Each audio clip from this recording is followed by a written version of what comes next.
She was 68 years old and she was preparing to say goodbye to herself. That's how her son described it later. Not dramatically, just practically. She had started giving things away, the jewelry she'd saved for her daughters, the recipe box her mother had given her. She'd stopped making plans further than a few months out, because she had been told clearly by a doctor she trusted that she had Alzheimer's disease. Her name is a composite to protect privacy. We'll call her Patricia. And before I tell you what a different kind of doctor eventually found, I need you to understand something about the system that missed it. A systematic review calculated the pooled global rate of undetected dementia. The answer, 61.7%. More than 6 in 10 people living with dementia were not receiving a clinical diagnosis. That number is almost always discussed in one direction, as a failure to catch what's there. But it also creates pressure in the other direction. When a physician sees the symptoms and reaches for a diagnosis, the question that doesn't always get asked first is this: could this be something else entirely? I'm Dr. Ben, and in this video I'm going to walk you through 5 conditions, all of them documented in the Merck Manual, all of them cited in American Academy of Neurology guidelines, all of them potentially reversible, that can produce symptoms clinically indistinguishable from Alzheimer's disease, and that are still, in routine practice, missed more often than they should be. Patricia had 3 of them. That sentence is going to mean more at the end of this video than it does right now. Stay with me. Let me start with the research that sets the stakes. A 2024 meta-analysis of studies spanning over 124 million adults aged 60 and older found that taking 5 or more medications, what physicians call polypharmacy, was associated with a 39% higher odds of cognitive impairment. Taking 10 or more medications was associated with a 51% higher odds. A separate review of over 1,000 dementia patients at a tertiary care center found that 1% had a confirmed reversible cause for their cognitive symptoms, not a contributing factor, a confirmed reversible cause. More than 1 in 10. None of this means your diagnosis is wrong or the diagnosis of someone you love. Most people diagnosed with Alzheimer's disease have Alzheimer's disease, but a meaningful number of people who present with dementia-like symptoms have something else. Something that a specific workup would reveal and that treatment could address. And the research is consistent that this workup does not always happen. The question worth asking, and the question this video is designed to help you ask, is whether it happened in your case. Now, the 5 conditions, in order of how commonly they appear in the research on reversible cognitive impairment. The first is the medication list, not a single drug, the whole picture. In the first video of this series, I walked through anticholinergic medications specifically, drugs that block acetylcholine, the brain's primary memory neurotransmitter, and that have been linked in a 4 to 34 person JAMA study to a 54% increased dementia risk in high-volume users. Today, I want to zoom out from that single drug class to the broader issue, the combined effect of multiple medications on the aging brain. The reason polypharmacy matters is not always that any one drug is dangerous. It's that the aging body clears medications more slowly. The kidneys and liver process drugs less efficiently after 60. Drug interactions multiply, compounds accumulate. And the brain, already operating with a reduced neurotransmitter supply, already managing a less resilient microbial ecosystem, as we covered in the last video, takes the accumulated hit in ways that look on a cognitive assessment exactly like early dementia. Patricia was on 7 medications. A geriatrician reviewing her list would stop at the antihistamine she'd been taking daily for 4 years, rated 2 on the anticholinergic cognitive burden scale, and at the interaction between 2 of her other drugs that no single prescribing physician had ever seen side by side because each had been prescribed by a different specialist. Nobody had looked at the whole list at once. That is the structural problem. The second condition is thyroid dysfunction. Specifically, hypothyroidism, an underactive thyroid. The thyroid gland regulates metabolism throughout the entire body, including the brain.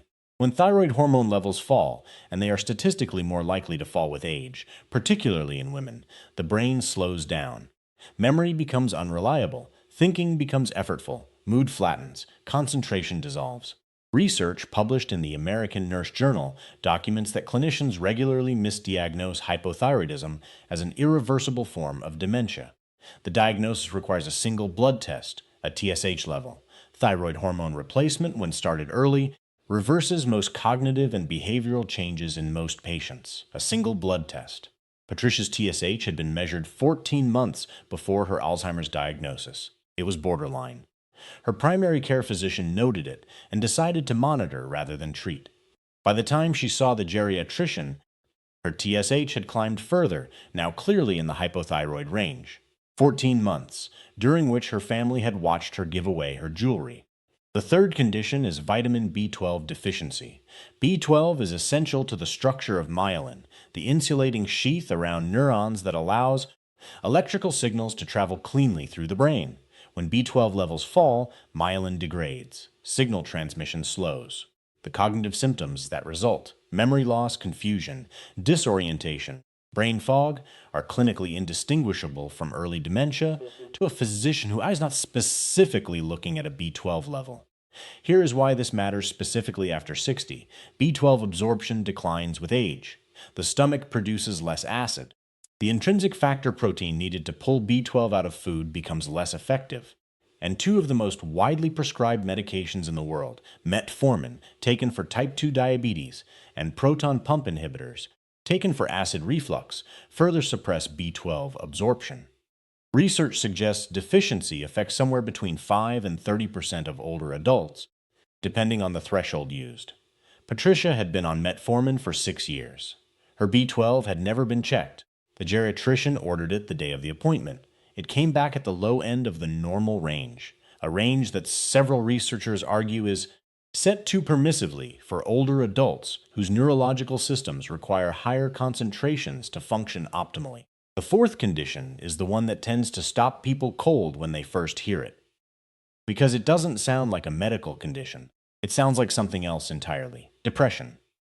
Depression in older adults produces cognitive symptoms that are, in clinical practice, frequently indistinguishable from early dementia: memory impairment, difficulty concentrating, withdrawal from activities once engaged in, slowed thinking, inability to hold a conversation. This presentation has historically been called pseudo-dementia, a term that has fallen somewhat out of clinical fashion, but that names the reality precisely. Depression mimicking dementia so completely that experienced clinicians miss the distinction. The Merck manual lists depression alongside thyroid dysfunction and B12 deficiency as a primary cause of reversible cognitive impairment. The American Academy of Neurology's practice parameters explicitly recommend depression screening as part of every cognitive decline evaluation. And yet depression in older adults is consistently undertreated for a specific reason. Older patients are far less likely to present with sadness. They present instead with fatigue, sleep problems, loss of appetite, disengagement, and physical complaints. A symptom profile that, in an appointment focused on memory, can pass entirely unexamined. The geriatric depression scale doesn't get administered. The possibility doesn't get raised. When depression is treated, therapy, medication, or both, the cognitive symptoms it has been producing can improve substantially. Not always, not overnight. But real improvement, in cases where depression was the driver, is well documented. Patricia scored moderately on the geriatric depression scale when the geriatrician administered it. Not severely depressed, but measurably. Enough to be treated, enough to be contributing. 3 conditions down. Patricia had all 3.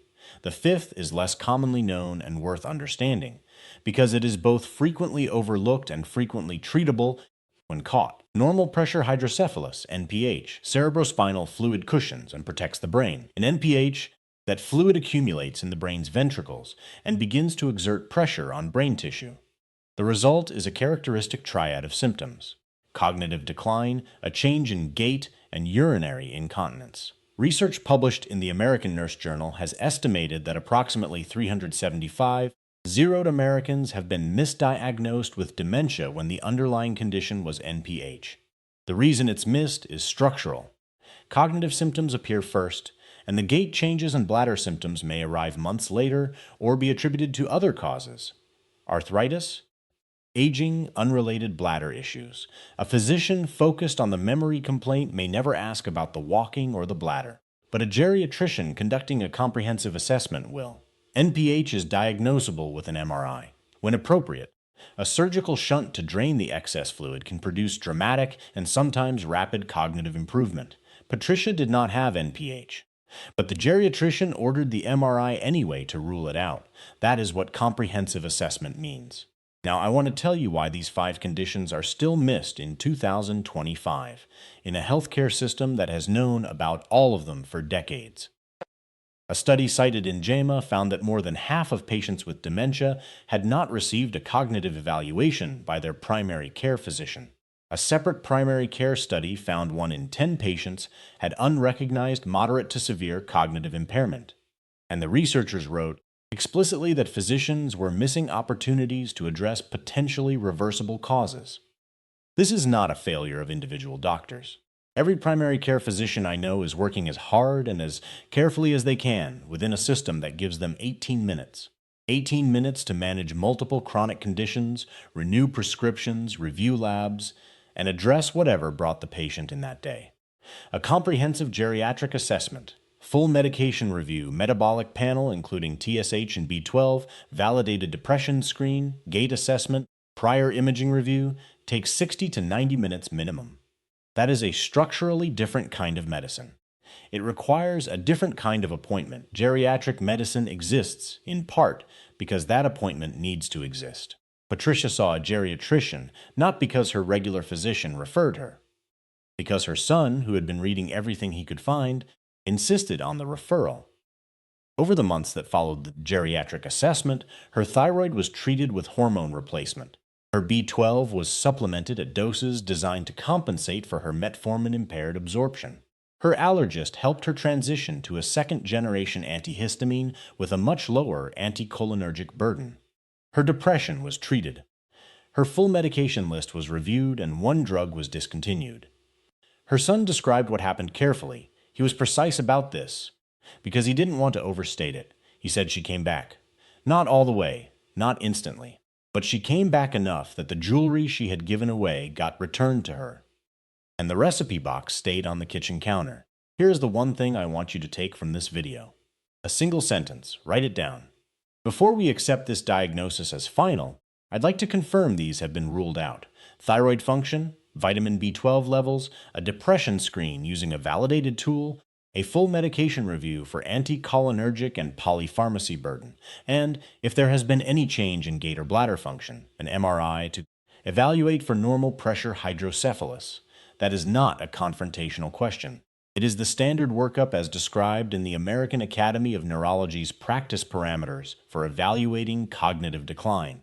You are not challenging a physician's competence. You are asking them to confirm a checklist that the guidelines already require. Any physician practicing within those guidelines will welcome it. And if the response is dismissive, that too tells you something important about whether this is the right physician to be managing this diagnosis. In the next video, I want to shift from causes to protection, because there is a system that governs how well everything we've covered, your medications, your gut bacteria, your brain's resilience, actually functions day to day. And research following nearly 3,000 people for over 20 years found that one specific daily habit was directly correlated with how fast their bodies were biologically aging, not a supplement, not an exercise program. A mealtime. That's next. Subscribe so you don't miss it. And if someone you know received a dementia diagnosis quickly, from a single appointment, without a full metabolic workup, share this video with them, not to offer false hope, to make sure every question was asked before the final answer was accepted. I'm Dr. Ben. I'll see you in the next one. The information in this video is for educational purposes only and does not constitute medical advice. Always consult your doctor or a qualified healthcare professional before making any changes to your medications, medical care, or treatment plan. A dementia diagnosis requires evaluation by a qualified physician.